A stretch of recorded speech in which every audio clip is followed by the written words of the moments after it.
Après donc la pause, nous retrouvons nos chers invités David Baini Diakbavi de togosites.com, Firmin Teko Agbo, journaliste et chroniqueur politique. On parlait justement du Burkina Faso. Va-t-il revenir au pays? David, je posais justement la question, est-ce que Blaise Compaoré va revenir au pays pour répondre de peut-être de l'assassinat de son ami Thomas Sankara? Je pense que comme peut-être le président kenyan, Uhuru Kenyatta, qui est allé à la CPI répondre. Oui, et je crois que ça fera plus de bien à Compaoré de rentrer, si possible, à Ouaga pour répondre de ces accusations-là. Ça lui permettra de donner sa version des faits, de ce qui s'est véritablement passé le jour de l'assassinat de Sankara, parce que pour beaucoup de Burkinabés aujourd'hui, c'est Compaoré qui a tué Sankara. Quand vous interrogez tous les Burkinabés, je pense 80% vous diront, oui, c'est ce qu'on nous a dit, c'est Compaoré qui aurait tué Sankara.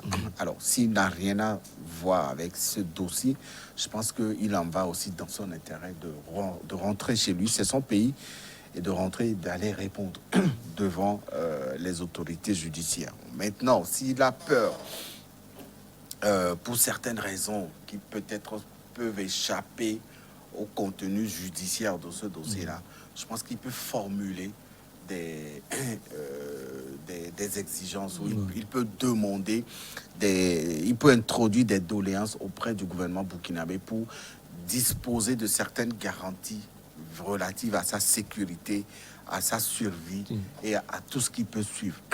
Et là, je crois qu'avec la réelle volonté du gouvernement burkinabé actuel, je ne vois pas Kaboré refuser d'offrir ou d'ouvrir un chemin ou une piste qui puisse aller dans l'intérêt de Compaoré s'il décide de rentrer aujourd'hui au Burkina Faso. C'est son pays, il a dirigé. Ça fait mal qu'un chef d'État passe 27 années à la tête d'un pays, fuit ce pays sous la pression populaire et va s'exiler dans un pays voisin.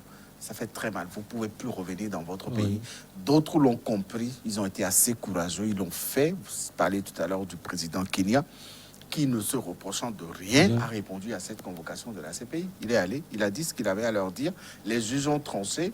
Il est revenu dans son pays. C'est ça ce qui fait la crédibilité d'un homme politique. C'est ça ce qui fait la force d'un homme politique. Encore d'un ancien président de la République. Compaoré n'est pas le seul ancien président à être cité dans des dossiers d'assassinat, de détournement ou d'instabilisation d'un pays. Non, il y a plein de chefs d'État africains qui ont été cités. Certains sont allés, ils s'en sont sortis. D'autres sont en train de suivre actuellement le cours judiciaire de leur dossier. Le cas du président mauritanien, l'ancien président mauritanien aujourd'hui. Oui, le dossier est pendant. D'autres sont là. Mais quand vous vous rébiffez et que vous vous cachez derrière une soi-disant crainte de votre sécurité pour répondre à ces accusations qui ne sont pas aussi petites, c'est de grosses accusations. Pendant 27 ans, les Burkinabés ont pensé que c'est Compaoré qui a tué Sankara. Et aujourd'hui, cette idée persiste encore dans l'esprit de beaucoup de Burkinabés. Mais allez répondre, allez leur dire ce qui s'est vraiment passé, puisqu'ils étaient amis. L'un était capitaine, l'autre était lieutenant, je crois. Très amis, très liés. Comme ça, voilà, qui ont eu la même formation militaire, qui passaient leurs 400 coups ensemble. Et donc, voilà, un beau matin, on assassine le président en exercice. Et son ami prend le pouvoir. Et pendant 27 ans, fait main basse sur le dossier. Non seulement sur le dossier, il n'a jamais parlé à la famille. Voilà, ça veut dire que quelque part, il y a un problème. Aujourd'hui, on ne sait pas où il est enterré. La dernière fois, il semble qu'ils ont trouvé une tombe. Ils sont allés, ils ont trouvé un corps dedans. Ils ont fait les expertises, comment ils appellent leurs histoires médicales. ADN et tout, mais c'était pas lui. C'était pas lui. Oui. C'était pas lui. Pour quelqu'un qui a dirigé un pays pendant, je ne sais pas combien de temps, Sankara il a fait 4 ans. Il était venu en 83. Voilà, et qui avait de très bonnes intentions, qui avait de très bonnes idées. Et Fumet disait qu'il n'avait pas été sage. Mais c'était leur façon aussi de réveiller la conscience, de réveiller ces Africains qui dormaient. Et cette façon n'avait pas plu à la métropole qui a envoyé qui de droit pour aller mettre fin à leur pouvoir. Mais aujourd'hui, grâce à cette fougue-là, à cette témérité qu'avaient dégagé ces leaders africains, aujourd'hui, il y a quand même un réveil de la conscience collective en Afrique, où et les gens ont compris le rôle moribond que jouaient certaines métropoles, certains pays de la métropole, dans la politique intérieure de certains pays africains. Firmin, plutôt, quand on dit l'heure de la justice a sonné, est-ce que forcément on index Blaise Compaoré? S'il n'est pas fautif, même question, il peut éventuellement répondre et dire je ne suis pas l'auteur. C'est vrai que je suis venu après Thomas Sankara, mais je n'ai pas assassiné mon ami. Oui, il peut le dire. Beaucoup s'attendent à ce qu'on condamne Blaise Compaoré. Parce qu'on dit, il y a des gens qui disent que c'est lui. Même si c'est lui, ce n'est pas lui qui a individuellement ou personnellement a tiré sur lui. On dit c'est lui aussi, il était dans le coup. C'est ce que disent un certain nombre de personnes. Mais l'heure de la justice a sonné. C'est l'esprit caché derrière que moi je crains ou que moi je voudrais faire éviter au Burkina Faso. C'est-à-dire il faut quitter ça. Il faut aujourd'hui se plonger dans un esprit de réconciliation, amener toutes les ethnies, toutes les tribus, tout le pays à se réconcilier. Vous savez, comme je le dis, j'ai l'habitude de le dire, au procès, tout peut se passer. Au procès, tout peut se passer. C'est-à-dire, vous allez au procès, vous pouvez ne pas être l'auteur de ce qu'on vous reproche, mais vous pouvez finir par être auteur. Même la justice internationale, quelquefois on commet des bourdes. On commet des bourdes. Il y a toujours des erreurs judiciaires. Il y a peut-être Blaise Compaoré a peur d'aller là-bas. Peut-être quand il sera là, il sera obligé peut-être de citer des noms. Beaucoup de choses. Donc pour s'éviter pourquoi ne pas les citer? Non, peut-être il a peur pour sa vie. Peut-être que ce sont ces choses qui le protègent à Abidjan. Abidjan. Peut-être ces choses-là qui le protègent à Abidjan. Vous n'oubliez pas qu'on l'a exfiltré du pays à l'époque. On a dû envoyer un hélicoptère et c'est ça qu'il a pris au niveau de la frontière Burkina Faso, Côte d'Ivoire. Et là, il est parti. Donc, il y a des gens qui l'ont protégé. Peut-être ceux-là qui l'ont protégé ou qui continuent de le protéger seraient derrière cet assassinat-là. Donc, il va lui être un peu difficile de venir et parler au procès. Moi, je dis simplement que Gbagbo, on a libéré les gens, pas de héros. Je l'ai dit ici l'autre fois. Gbagbo n'est pas un saint. On ne l'a pas libéré parce que Gbagbo a été innocent. Jamais.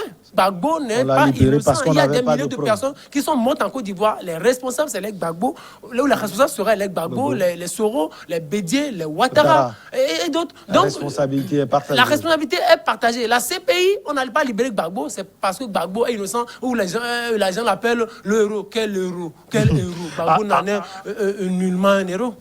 En tout cas, vous avez bien fait la transition.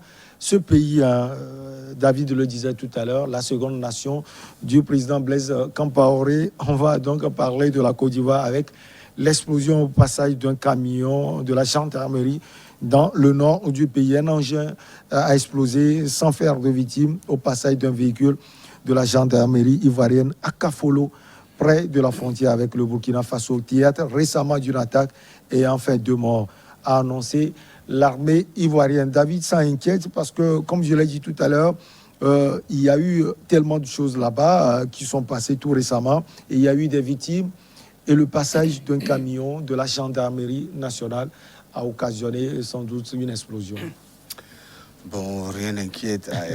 Ouattara a envie de faire parler de lui, c'est tout. C'est peut-être un engin de l'armée qui est égaré quelque part et qui explose sous un camion qui passe des yeux. Curieusement, ça ne fait pas de victime. Même le chauffeur qui était à bord n'est pas atteint. Il n'y a pas de blessés. Mais là où ça inquiète, c'est la même ville.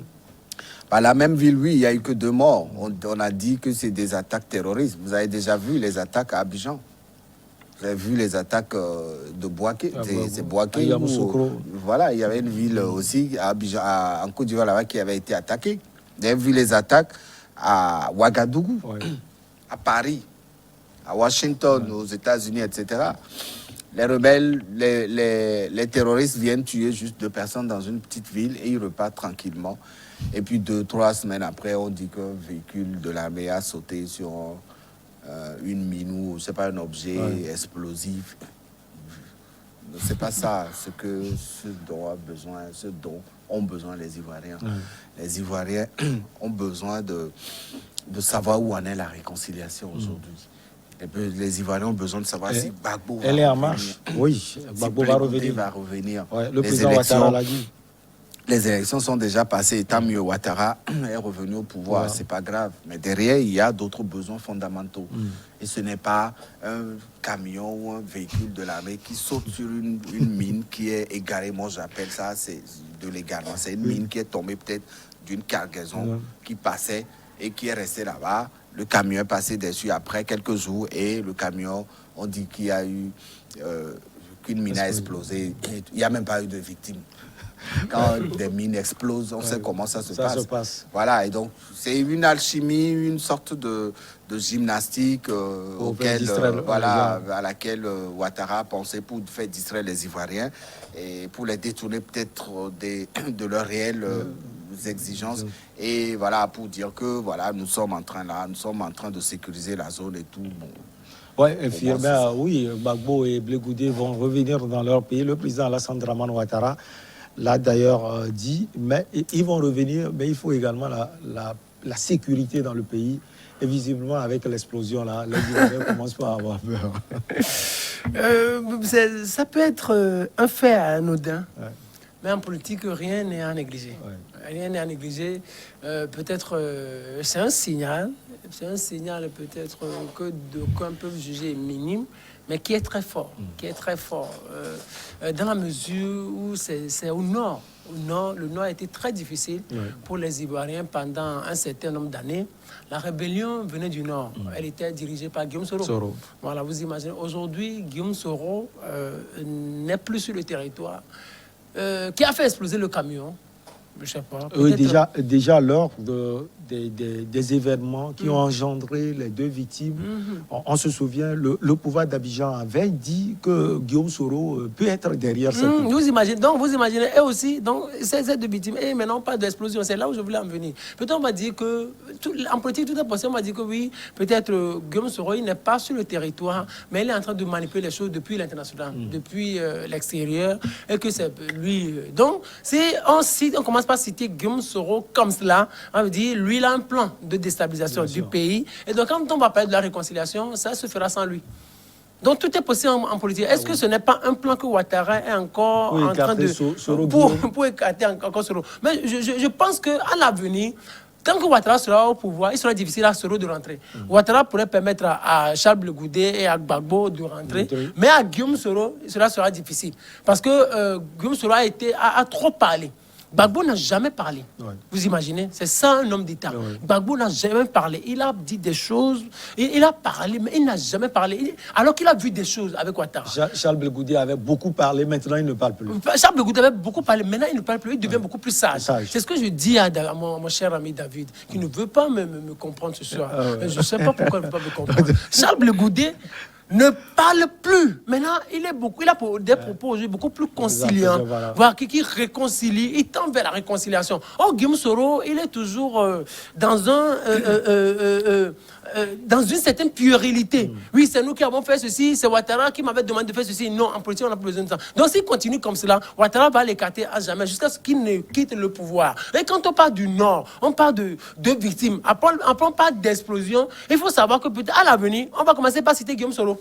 C'est possible en politique. On le cite et maintenant, ça va lui être difficile. Mais aujourd'hui, comme David l'a dit tout à l'heure, si je suis d'accord avec lui, on n'a plus trop besoin de ça. Aujourd'hui, Ouattara a déjà fait 2 mandats. Il est dans son 3e mandat. Ça veut dire qu'il a été président dans sa vie, une fois. Gbagbo a été président. Charles Blé Goudé a été ministre. Bédié a été président. Donc, l'important aujourd'hui, avec tout ce que la Côte d'Ivoire a eu à subir de par le passé, il va falloir juste que Ouattara pense vraiment avec Kakabe à la réconciliation. À la réconciliation, c'est-à-dire que ceux-là rentrent d'ici peu et qu'on ouvre un grand dialogue, et que Ouattara et Gbagbo, que Ouattara même reçoivent Bédié, Gbagbo et Charles Blé Goudé.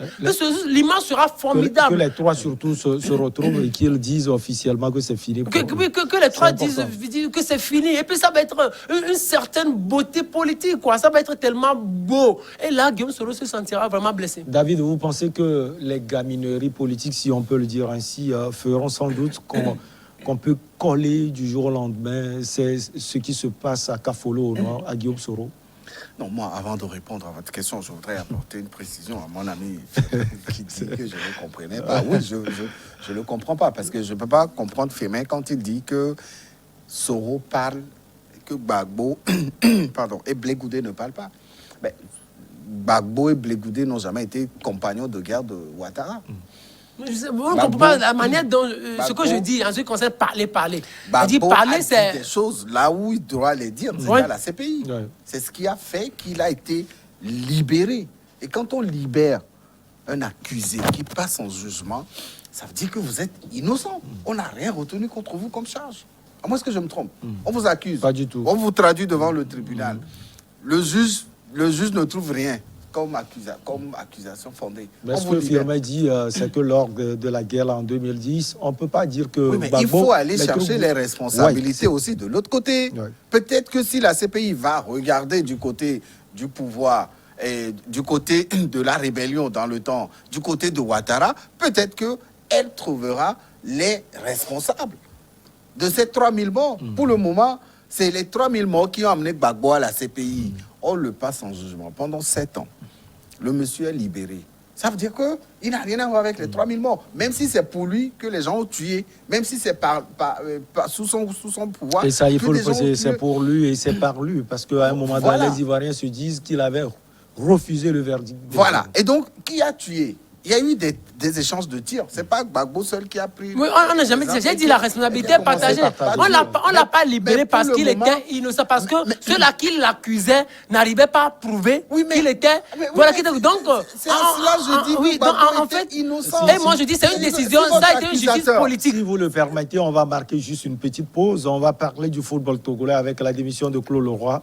Mais on prendra juste 5 minutes pour parler encore de la Côte d'Ivoire et vous entendre. On va la poser, on revient.